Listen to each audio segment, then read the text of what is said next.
Namaskar. So, today we will continue our yesterday's discussion on mesh analysis. So, let us first understand what we discussed yesterday.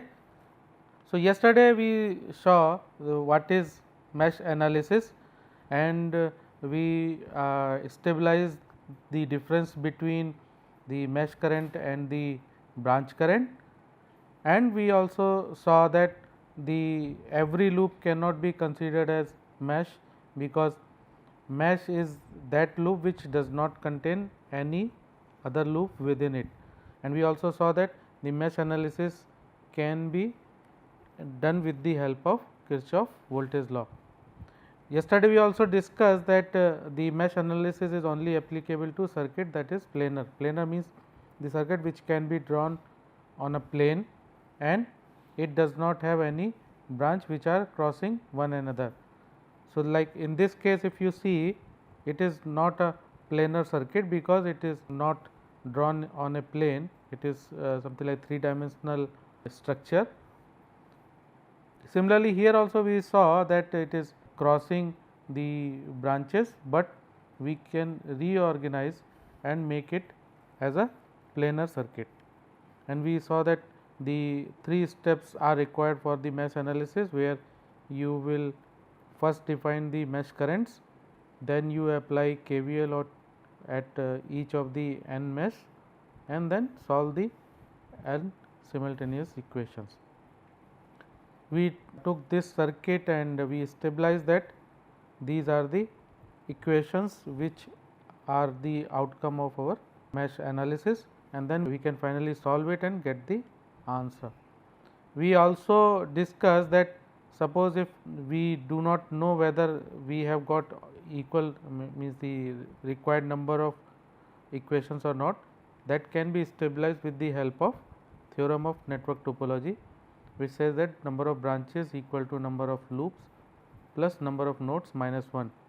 So, in the previous figure the nodes were number of 3 and branches were 5. So, we got number of loops equal to 3.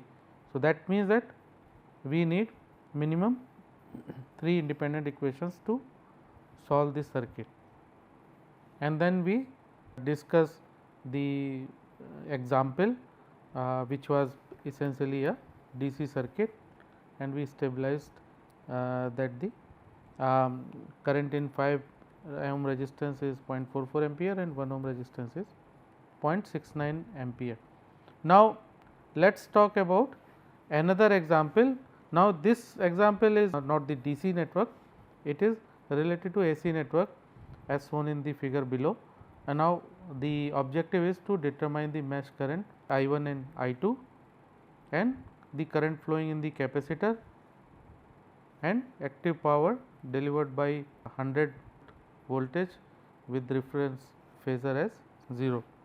So, we will use this circuit and try to apply the mesh analysis technique and find out the result. Now, in this particular case you can create 2 loops, because these are the 2 independent mesh which you can create. So, let us say that in this particular mesh the current is I1, in this mesh is current is I2. So, we can write 2 equations for both of the meshes, one for each mesh. So, for first mesh, if you see the current which is flowing in this particular mesh, you can apply Kirchhoff voltage law and find out the governing equation of this particular mesh. So, we start with the 5 ohm resistance. So, if you say current is flowing in 5 ohm, so you can simply write 5 into I1, then you are going from minus to lower voltage level to upper voltage level.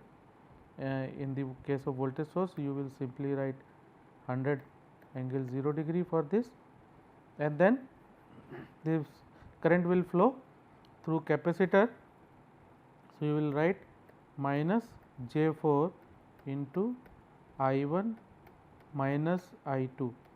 Why minus I2? Because I1 is in this direction, but I2 is flowing in opposite direction. So, for this particular capacitor you will have net current as I1 minus I2. So, now you got this equation. If you rearrange, you will get 5 minus 4j into I1 minus of 4j I2. So, this will become plus, and then 100 would be at the other side. So, you will get first equation for the mesh 1.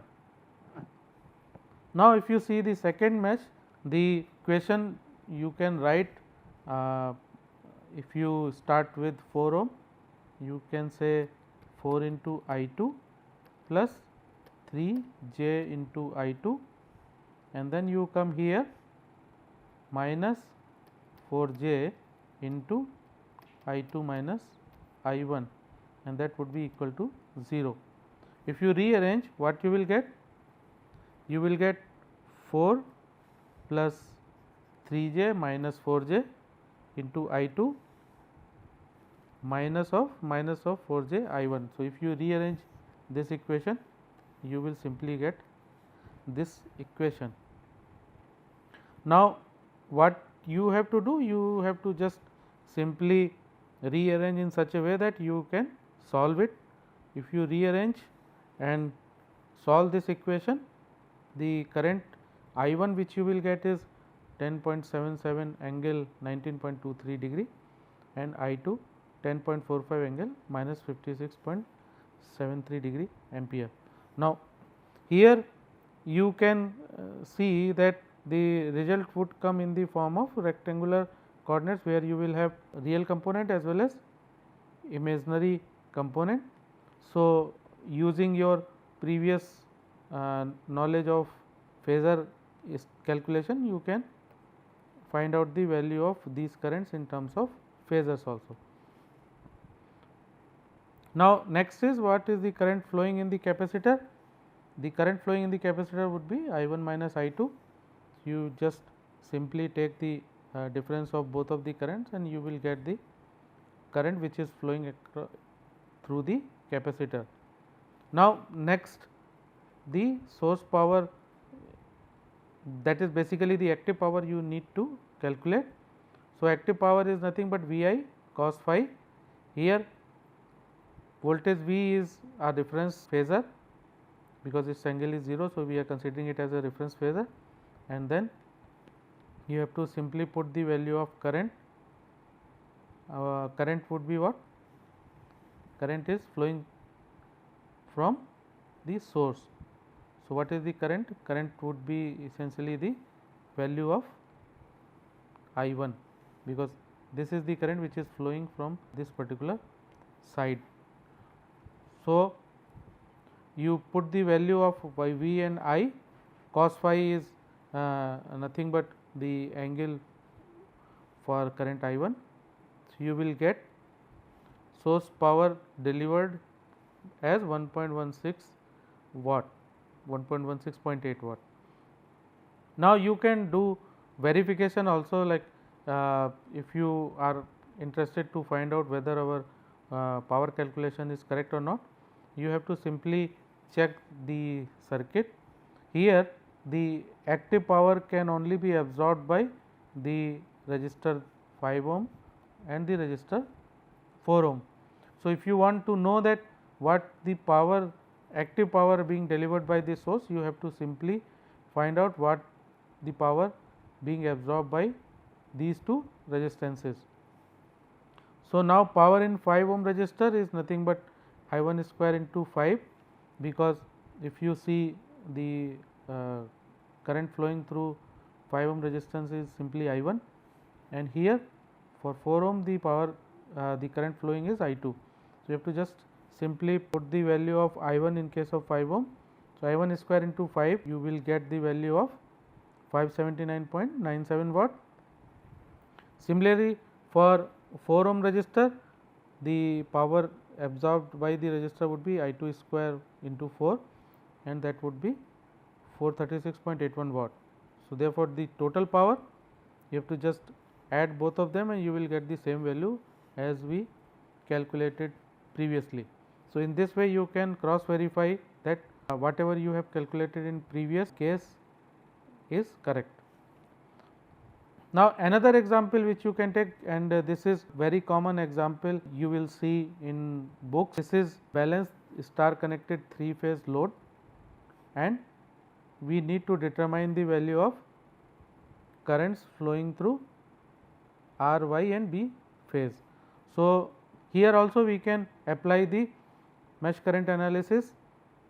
The voltage, line to line voltage, that is voltage across these two terminals is given as 415 angle 120 degree, and between these two nodes is 415 angle 0 degree, and this is balanced 3-phase load. So, the impedances across the loads is 3 plus 4j ohm. Now, we have to apply mesh current analysis. So, we will have essentially two meshes which we can create. Say let us say that in this particular mesh current is flowing as I1, in this mesh current is flowing as I2. So, now the two mesh currents you can use and apply KVLs for both of the loops. For loop 1, if you apply, what will be the value? So, I1 is flowing through this. So, this will become 3 plus J4 I1 plus 3 plus J4 I1 minus I2, because I2 is also flowing, but in opposite direction, equal to the voltage across the two nodes. So, what we get, that is I1, and for second resistor it is I1 minus I2, and that is equal to the voltage across those two nodes. If you simplify, you will get this equation. Similarly, for second loop also, if you solve it, if you write the equation, then for this only I2 is flowing, but for this the current is I2 minus I1. So, you will write again equation for the second node, and you will get this particular equation. Now, you have both of the equations available. You have to just solve these two equations, and you will get the values for current I1 and I2. Now, line current which you will see in this figure, IR is nothing but I1, Y is nothing but I2 minus I1, and IB is nothing but minus I2, and thus you can verify from this figure, because this current is in this direction. So, IR is nothing but I1. Here if you see IY means this is I2 and this is I1. So, IY would be I2 minus I1, while IB would be simply minus I2, because the direction of this particular, if you say direction of the IB is opposite to I2. So, you will write IB is nothing but minus of I2, and IY would be I1 minus I2 minus I1, because I2 is in the same direction of IY. So, this you get, and you can simplify by putting the value of I1 and I2, and you will get these results. So, this would be a very important example for you, because most of the time you will see in the electrical circuit analysis you would be given these kind of loads to identify the line currents which are flowing across the line terminals. Now, let us come to another important concept of mesh analysis, where the source is not simply a voltage source. Here source is the current source. Now, if you apply mesh analysis to the circuit only the current source, it looks that it is very complicated. If you see this figure where current source is there, voltage source is also there. So, at first instant you see that this is a little bit complicated circuit and difficult to solve, but actually it is much easier than what we discussed till now. How? Because the presence of the current source reduces the number of equations. So, because of this the number of equations would be reduced and it is much easier to solve these kind of circuits. Now, to analyze these kind of two circuits, let us take two examples, rather let us take two cases first, so that you can understand two different types of circuits containing the current sources. First one is that when current source exists only in one mesh. So, in this particular case you will see that the current source exists only in this particular mesh. So, this is 5 ampere for this particular mesh. This mesh contains voltage source.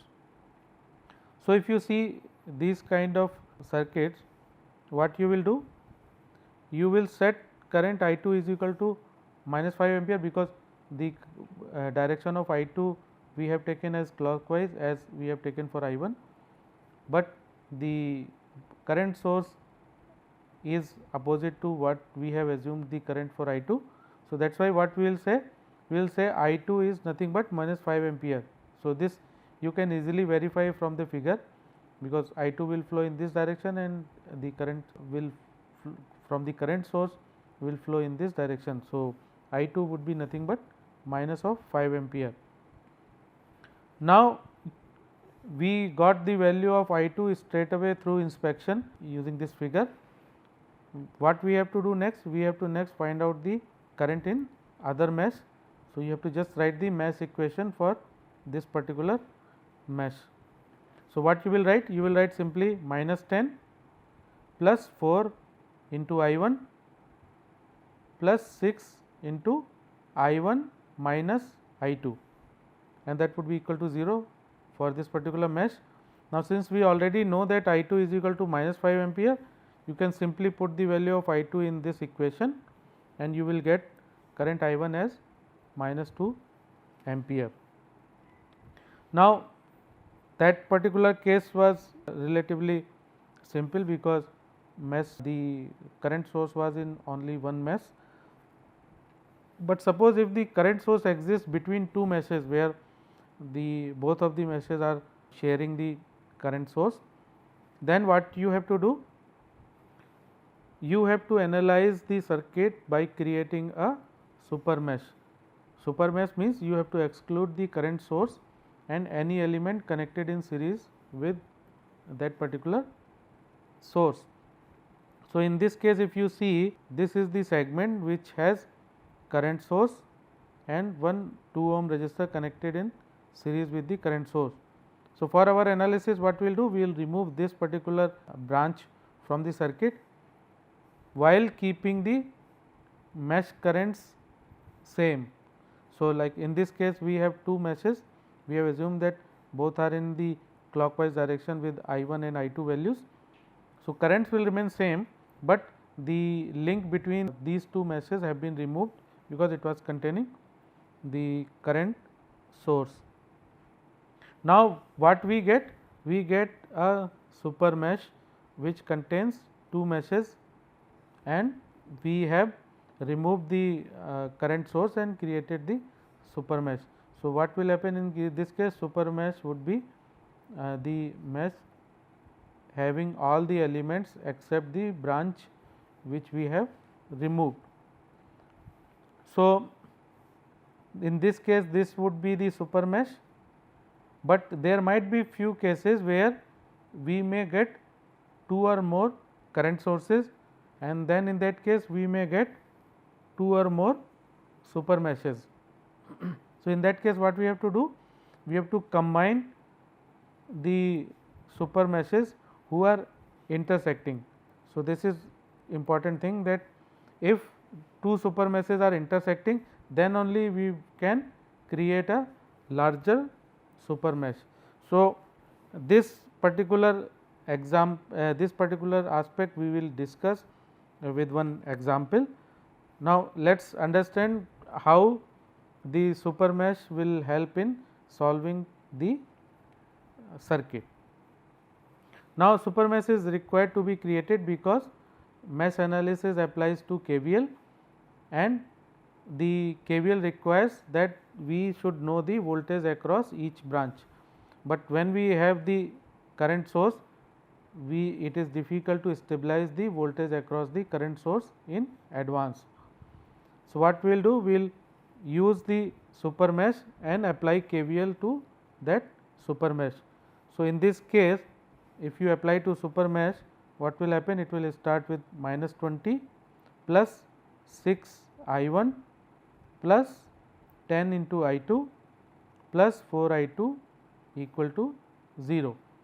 Now, if you solve it, if you simplify it, you get 6 I1 plus 14 I2 is equal to 0.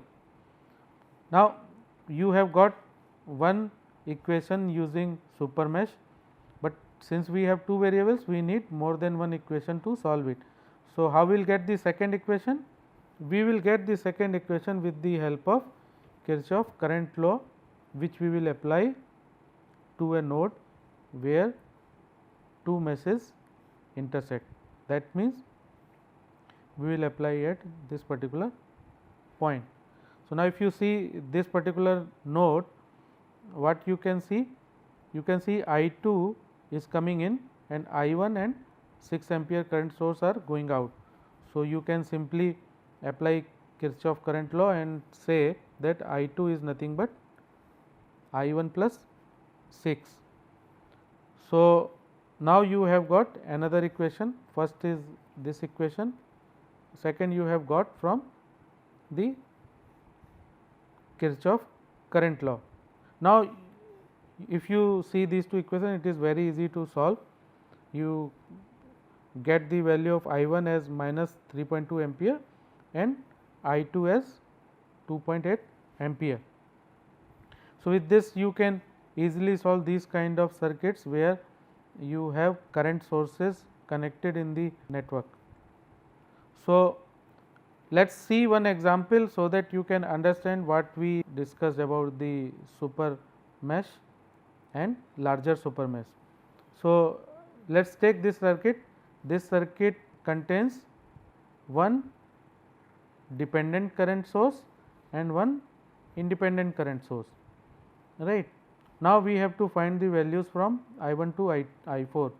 So, if you see this circuit, you will have 4 meshes created. So, that is why we have 4 mesh currents like I1, I2, I3 and I4. So, now what you will observe, that there are 2 current sources. So, what we discussed previously, if you apply that particular technique to find out the super mesh, you will first remove this particular link. So, what will happen? You will get one super mesh like this, right. Now, we know that there is another current source. So, if you remove this current source, you will get one super mesh as this one, right. Now, the problem is that these two meshes are crossing each other.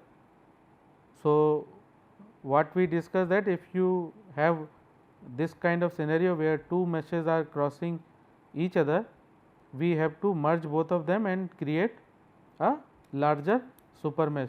So, what will happen in that case?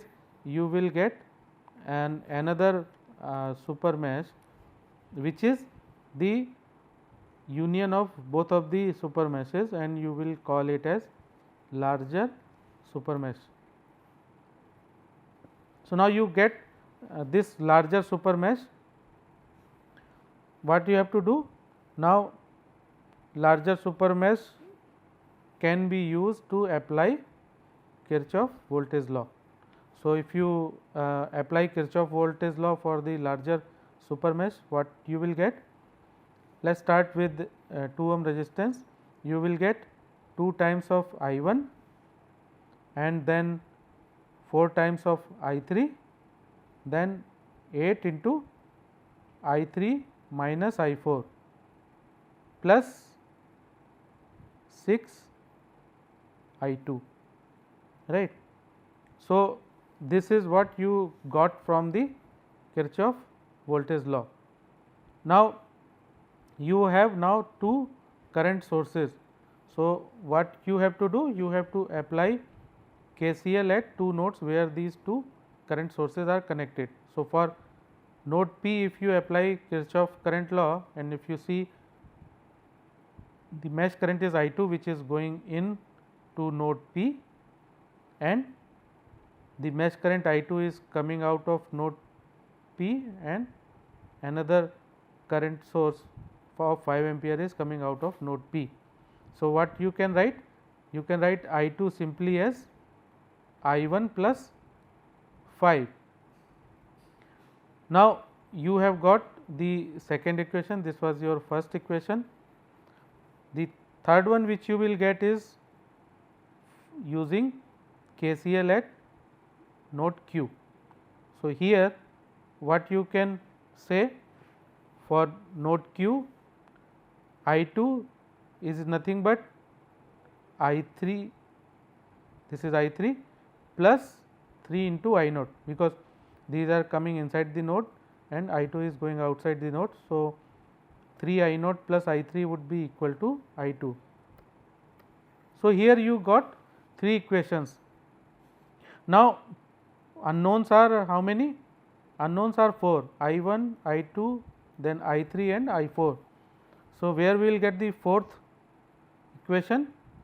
Fourth equation we will get by creating the, by writing the equation for this mesh, right. Now, if you see this mesh, I4 is nothing but minus of I naught, because I4 and I naught are in opposite direction. So, if you see this, you will simply get I4 is equal to minus of I naught. Okay. So, now if you put this value here, you will get I2 is nothing but I3 minus 3 I4. So, it is simplified now, but still we need the equation for this mesh. So, what we will write? We will write KVL for this mesh. So, what we can write?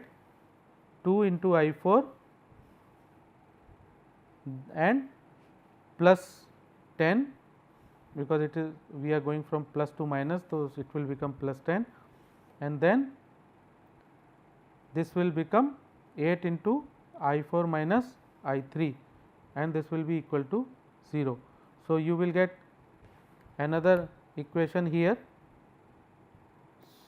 Now, what you have to do? You have to utilize this, and anyway we have utilized this and put the value inside the equation 3, and we have got I2 is equal to I3 minus 3 I4. So, you take this equation, this equation, this equation and this equation. So, you have 4 final equations and you have 4 unknowns. So, you solve these 4 equations, you will get the values for current I1, I2, I3 and I4. So, if you follow the concept of larger super mesh and the super mesh, it is very easy to solve these kind of circuits, which looks little bit complicated when you see them for first time, but it is very easy to handle it. The important thing which you have to remember is that since it is a dependent current source, you have to find out how the value of this dependent current source would be calculated. So, here the dependent current source value is depending upon the current which is flowing from the voltage source. So, with this value, that is what we calculated, that I4 is equal to minus I naught. It was easier to put the value in the dependent current source and do the analysis. So, with this we close our today's session. So, today we discussed about the mesh analysis and particularly the case where current source is available in the mesh analysis.